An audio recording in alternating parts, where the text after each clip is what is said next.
Donald Trump took to social media late at night and went after Desi, Lydic, dismissing her show as fake, attacking its ratings as a disaster, and suggesting that the program had become completely irrelevant. Dream for any journalist is landing an interview with the president. I've studied every interview, and it comes down to a few basic rules. Get the out of my shot! Get out! You might think your job is to hold the president accountable, but this isn't The Post, and you're not Tom Hanks. So last night he held an affordability-themed rally at where else? A casino. This is an important issue that affects all Americans. So President Trump, let's hear your solution. Which is better, Sleepy Joe or Crooked Joe? We have 20,000 people. I say, which you like, Sleepy Joe or Crooked Joe? Typically, Crooked Joe wins. I'm surprised, because to me, he's a sleepy son of a bitch, you know?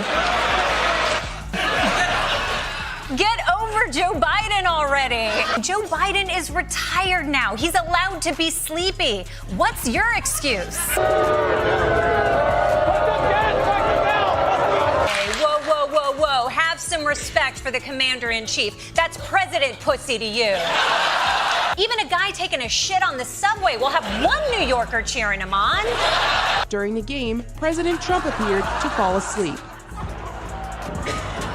And we will continue to talk to our farmers, continue to understand exactly what this looks like and what is necessary. The final thing I'll say is... How are you falling asleep live on TV in your own cabinet meetings? But okay, so we got the Biden stuff out of the way. Then it was time to finally talk affordability. Let me tell you, black people love Trump. I got the biggest vote.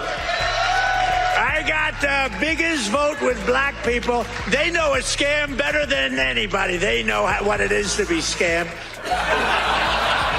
Okay, that's racist. But I love how Trump is like, black people love me, and that's why I came to the blackest area I could think of, the Poconos. And stop bragging. You only won 13% of black people. My potato salad polls higher with black people, but at least no one was thinking about the Epstein files anymore. For minors, do we love minors? I love minors. I was watching this on Fox News last night, and I had the captions on because I'm Gen Z. Don't Google it. Person doing the closed captions is also confused, and then delete.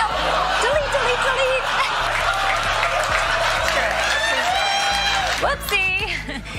That's what Fox gets for hiring Prince Andrew to do the captions.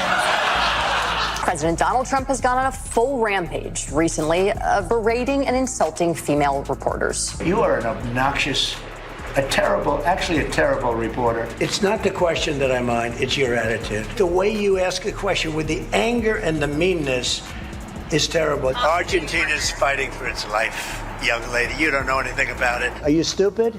Are you a stupid person? You know nothing about nothing. Quiet. You're really obnoxious. You don't listen. You never listen. That's why you're second grade. I don't even want to take a question. It's a waste of time. You're totally unprepared. You ought to go back and learn how to be a reporter. I took a cognitive test and I aced it. I got a perfect mark, which you would be incapable of doing. Goodbye, everybody. You too. Mr. Trump, just quick follow-up. What the is your problem? This guy is exhausting. It's like he won't stop until he gives every woman in the country resting Melania face. Can you just try being nice to a woman just once? We even brought our superstar today, Caroline, when she gets up there with that beautiful face and those lips that don't stop, up like a little machine gun. Never mind, I'll take the insults. Desi, the president is going through menopause. Michael, men don't go through menopause. We don't call it menopause. When a man gets menopause, we call it dudopause.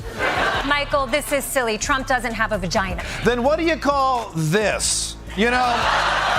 Cheating on the election. Do you have evidence to support All I have to do is look. All I have to do is look. All you have to do is look, people. It's right there in front of you. Do Republicans have any actual evidence for this rigging? What evidence is there to prove that there was rigged? Look, some of these efforts are so diabolical and so far upstream it is impossible to prove. The fact that there is no evidence is the evidence.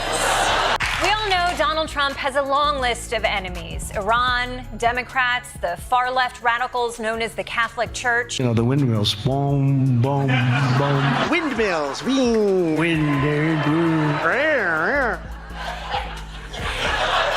Aren't those wind... Comedy Central had no immediate response, and Lydic did not rush to answer him either. Instead, she waited until she was back behind her own desk, under her own studio lights, with her own cameras rolling. Then she opened the show by putting Trump's exact words on the screen and reading them directly from his post. At first, there was no punchline and no dramatic commentary. She simply let his words sit in the room.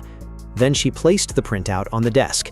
"Fake," she repeated, before turning the accusation back toward the person who had made it.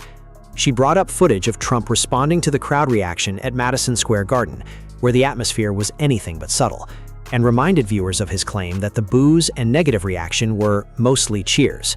Then she played the actual recording, letting Trump's own voice deliver the line.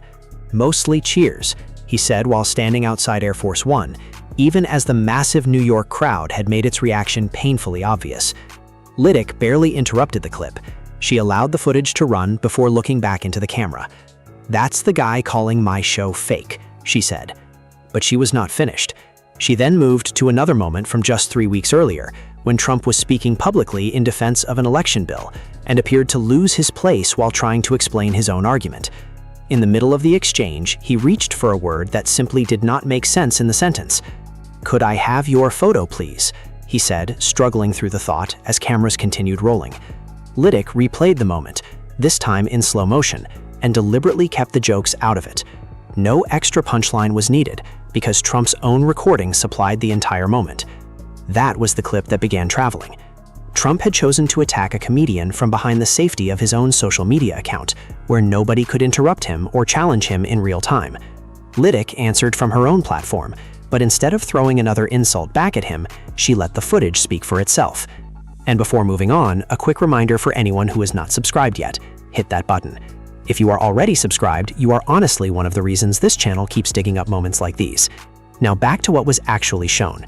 A president had taken the time to publicly label a comedian's program fake, yet her response did not require some brand new joke or elaborate attack. She simply played his own recorded words twice, one clip after another, and let viewers make the comparison themselves. The comments are open if you want to decide who really needed the fact check. Trump called her show fake, but then his own archived footage spent the next several minutes making the argument for her. Since the segment aired, Trump has not publicly addressed Lydic's response. There was no follow-up post, no mention during a briefing, and no immediate attempt to answer the clip she played. Behind Lydic's desk, both recordings remain part of the story as the credits roll, because sometimes the most effective response is not another joke at all. It is simply pressing play on the footage someone would rather you forget. And when the same pattern keeps appearing, eventually the recordings start telling the story on their own.